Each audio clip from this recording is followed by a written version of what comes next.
Hello everyone. ఈ వీడియోలో మనం మన భారతదేశం బ్రిటిష్ వారు రాకముందు భారతదేశం ఎలా ఉండేదో తెలుసుకుందాం. మనం స్కూల్లో భారత చరిత్ర చదివాం, కానీ ఒక్క ప్రశ్నకు కూడా స్పష్టమైన సమాధానం ఎవ్వరు చెప్పలేదు. బ్రిటిష్ వాళ్ళు మన దేశానికి రాకముందు భారతదేశం ఎలా ఉండేదో తెలుసుకుందాం.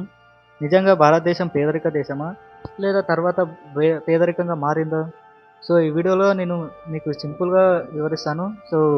చివరి వరకు చూడడానికి ట్రై చేయండి. ముందుగా మీరు సోనేకి చిడియం అనే పదాన్ని గుర్తుంచుకోండి.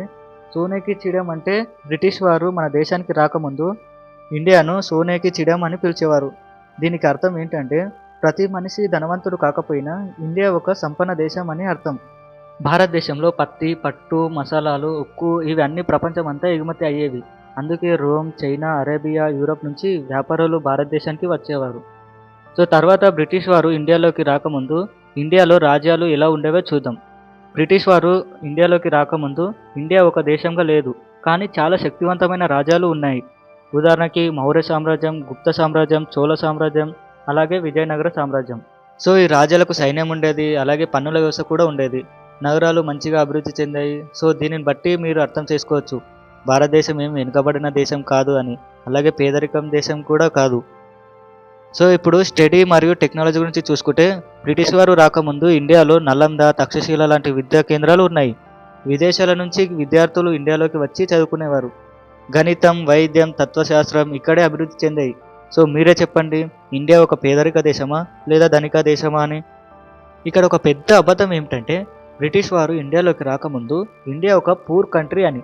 నిజం చెప్పాలంటే బ్రిటిష్ వారు ఇండియాకి రాకముందు ఇండియాలో రైతులు స్వయం సమృద్ధిగా ఉండేవారు. గ్రామాలు తమ అవసరాలను తామే తీర్చుకునేవారు. చేతి వృత్తులు ప్రపంచానికే ఎగుమతి అయ్యేవి.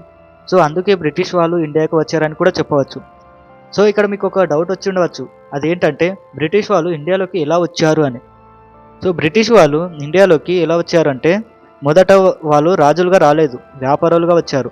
1600 సంవత్సరంలో ఈస్ట్ ఇండియా కంపెనీ అనేది ఇండియాలోకి వచ్చింది. ఆ సమయంలో భారత రాజులు పరస్పరం యుద్ధాలు చేసుకుంటున్నారు. ఇదే పరిస్థితిని బ్రిటిష్ వాళ్ళు ఉపయోగించుకొని ఒక్కొక్క అడుగు వేసుకుంటూ వారు అధికారాన్ని సాధించారు. బ్రిటిష్ పాలన వలన భారత పరిశ్రమలు నాశనమయ్యాయి. భారత వస్త్ర పరిశ్రమలు కూలిపోయింది. రైతులను బలవంతంగా పంటలు పండించారు. ఇలా భారతదేశ సంపద మొత్తం బ్రిటిష్ వాళ్ళు తీసుకువెళ్లారు. దీన్నే చరిత్రలో సంపద దోపిడీ అని అంటారు. ఫ్రెండ్స్, దీనిని బట్టి మీకే అర్థమై ఉండొచ్చు, ఇండియా ఏమీ పేదరిక దేశం కాదు, కానీ విభజన వలన బలహీనమైంది. ఇది గర్వం కోసం చెప్పే కథ కాదు, మన గతాన్ని అర్థం చేసుకునే కథ. ఇది భారత చరిత్రలో ఒక అధ్యయనం మాత్రమే.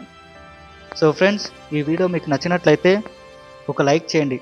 ఇలాంటి మరిన్ని వీడియోల కోసం మన ఛానల్ని సబ్స్క్రైబ్ చేసుకోండి.